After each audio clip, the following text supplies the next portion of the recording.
Friend, સ્વાગત છે તમારું મારી ગુજરાતી રસોઈ ટિપ્સ ચેનલમાં। તો આજે આપણે બનાવીશું ગુલાબ લસ્સી। આપણે અહીંયા દેશી ગુલાબ લીધા છે, એક ટુકડો આપણે બીટનો લીધો છે, એક વાટકી ખાંડ લીધી છે અને 500 ગ્રામ મોરું દહીં લીધું છે। આપણે આ પાંદડીઓ છે આપણે લઈ લેવાની છે અને આ જે વચ્ચેનો ભાગ છે આપણે કાઢી લેવાનો છે। આપણે આ પાંદડીઓ લસ્સીમાં વાપરીશું। પાંદડીઓને આપણે હવે ધોઈ લઈશું। આપણે પાંદડીઓને ધોઈ લીધી છે। હવે આપણે અહીંયા એક મિક્સર જારમાં લઈ લઈશું એને।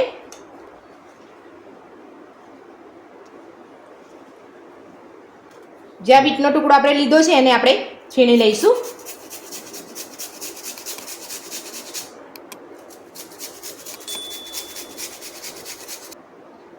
બીટથી આપણે કલર બી સરસ લસ્સીમાં પકડાશે અને શરીર માટે પણ ખૂબ જ સરસ હોય છે।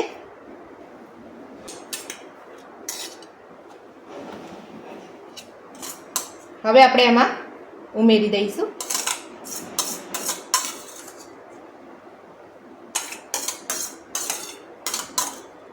આની આપણે પેસ્ટ બનાવી લઈશું। તમને લાગે તો તમે અંદર 1 થી 2 ચમચી જેટલું પાણી ઉમેરી શકો છો।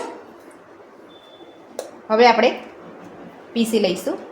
તો બધું જ પીસાઈને આપણું તૈયાર છે। આપણે દહીં અહીંયા એક વાસણમાં લઈ લેવાનું છે। હવે આપણે ખાંડ ઉમેરીશું। ખાંડ તમે તમારા ટેસ્ટ પ્રમાણે લઈ શકો છો। ગુલાબની પાંદડીને આપણે પીસીને લીધી છે, એ આપણે 2 ચમચી લઈ લઈશું।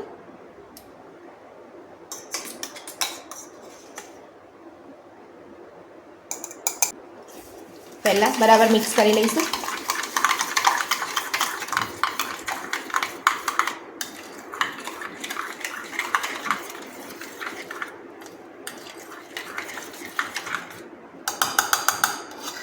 હવે આપણે ગ્રાઇન્ડરથી કરી લઈશું।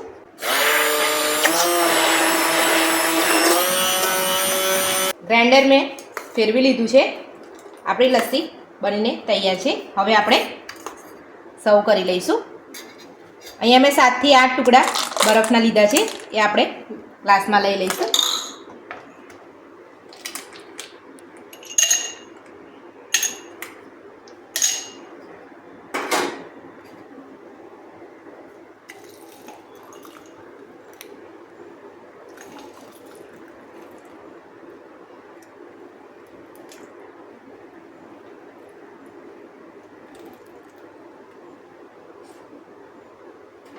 હવે આપણે ગુલાબની પાંદડીઓથી ગાર્નિશ કરી લઈશું।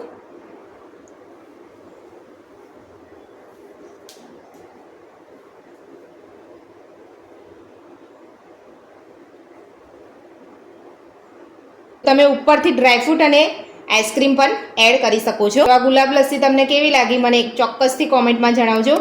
મારો વિડીયો ગમ્યો હોય તો મારા વિડીયોને લાઈક કરજો, ચેનલને સબસ્ક્રાઈબ કરજો। Thank you.